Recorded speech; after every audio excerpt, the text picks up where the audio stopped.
تشدید کے ساتھ تشدید، یعنی ایک حرف آپ کو جو تشدید والا ہے اس کے بعد والے حرف پہ پھر تشدید آ جاتا، تو دونوں تشدید کو کیسا پڑھیں گے وہ یہاں پر آپ کو بتایا جا رہا۔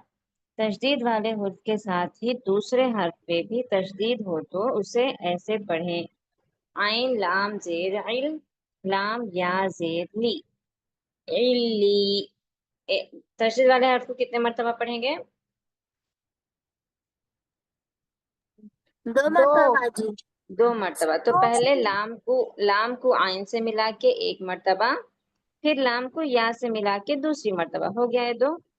یا کو بھی لام سے ملا رہے، لام یا زیلی، پھر یا وہ پیشو علیو۔ تو اس طرح سے کیا ہے، لام بھی 2 مرتبہ پڑھے جاتا اور یا بھی 2 مرتبہ پڑھے جاتا، سمجھ گئے؟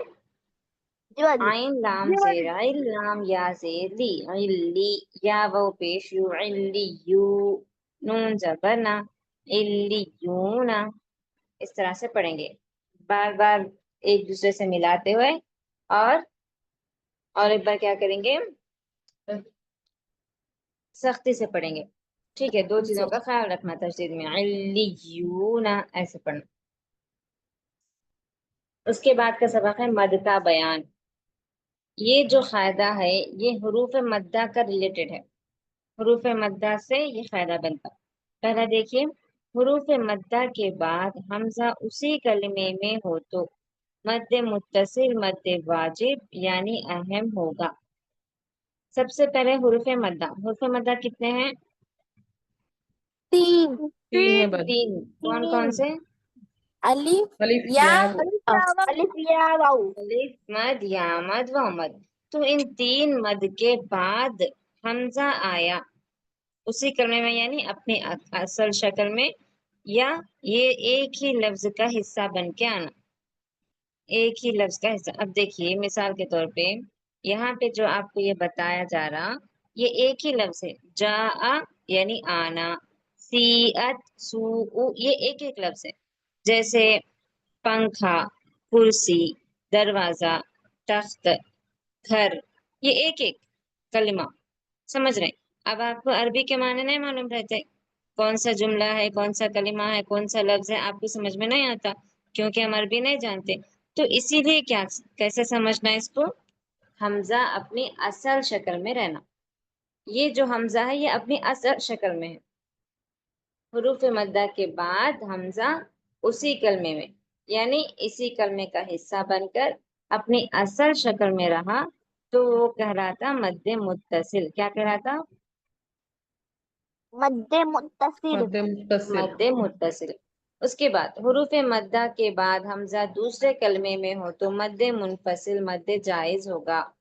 دوسرا کلمے میں یعنی فی امرنا، فی ایک کلمہ ہے، فی یعنی میں، امرنا یعنی ہم نے حکم دیا، ہمارے حکم میں، امرنا فی امرنا، یہ دونوں ملا کے ایک جملہ ہو رہا۔ تو اب ہم عربی نہیں سمجھتے، ٹھیک ہے، ایک کون سا لفظ ہو رہا کون سا دوسرا لفظ ہو رہا نہیں سمجھتے، تو اس میں کیسا کرنا، حروف مدہ کے بعد حمزہ دوسرے کلمے میں رہنا، یعنی کہ الف کی شکل میں اگر حمزہ آ رہا تو مد منفصل ہوتا۔ حمزہ کی 2 شکل ہے، ایک اپنا اصل اپنی شکل میں آتا ہے وہ، اور دوسرا الف پر جزم ہو تو، الف پر جبر ہو تو یا کوئی بھی حرف ہو تو حمزہ حمزہ ہوگا۔ یا تو اپنی شکل میں آنا یا الف کی شکل میں آنا۔ الف کی شکل میں اگر آیا تو وہ مد منفصل ہو جاتا،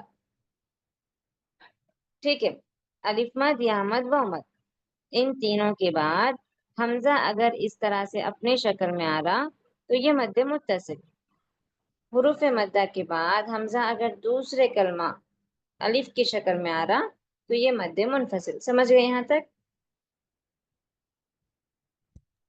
جی باجی، جی باجی۔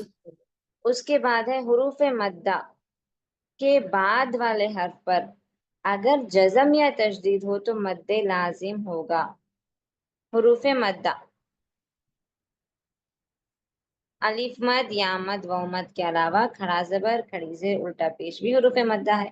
تو ایسی صورت میں حروف مدہ کے بعد اگر تشدید یا جزم آ رہا، اب دیکھیے یہاں پر الف مد ہے، کھڑا زبر ہے، اس کے بعد والے حرف پہ جزم آ گیا تو یہ مد لازم ہوتا. کیا ہوتا؟ مد مد لازم. لازم. مد لازم ہوتا.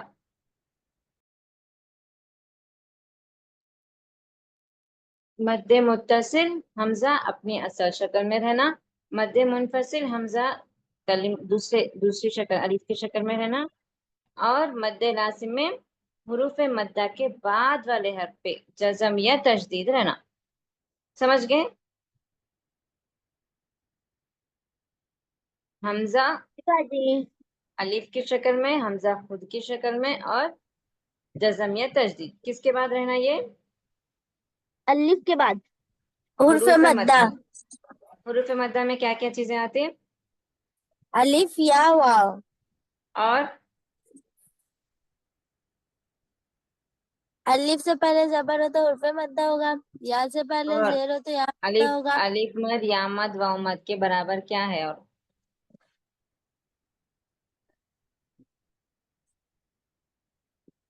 کھڑی زبر. شاباش. کھڑا زبر، کھڑی زیر، الٹا پیش. تو یہ 6 چیزیں بھی حروف مدہ کے ہی ہیں، حروف مدہ میں ہی آتے ہیں. تو اگر یہ الف مد، یا مد، واو مد، کھڑا زبر، کھڑی زیر، الٹا پیش ان کے بعد حمزہ آیا تو مد متصل ہوگا. الف کی شکل میں حمزہ آیا تو مد منفصل ہوگا. بعد والے حرف پر جزم یا تشدید ہوا تو مد لازم ہوگا. اس کو یاد رکھنا ہے. ٹھیک ہے جی. اب جی پڑھنے کا باجی. طریقہ صرف ایک الف سے زائد کھینچ کر پڑھنا. حروف مدہ کو ایک الف کے برابر کھینچ دے. مد کے بیان میں ایک الف سے زیادہ، حروف مدہ سے تھوڑا زیادہ پڑھنا. جاء، سیئت، سوء، ایسے تھوڑا سا زیادہ کھینچ کے پڑھنا. اس کو کہتے ہیں مد متصل، مد منفصل، مد لازم. سمجھ گئے قاعدہ؟ جی باجی. چلیے. تو یہ جو صفحہ ہے پورا، اس میں آپ کو پریکٹس کے ساتھ کل سنانا ہے. پہلے اچھے سے پریکٹس کریے. پورے قاعدے اس میں دیکھنا ہے آپ کو. حروف مدہ سے لے کے مد کے بیان تک جتنے بھی قاعدے آپ آج پڑھے وہ پورے قاعدے اس میں پہچاننا ہے. یہ 2 صفحے یاد کر کے پریکٹس کر کے آئیے گا. جی باجی.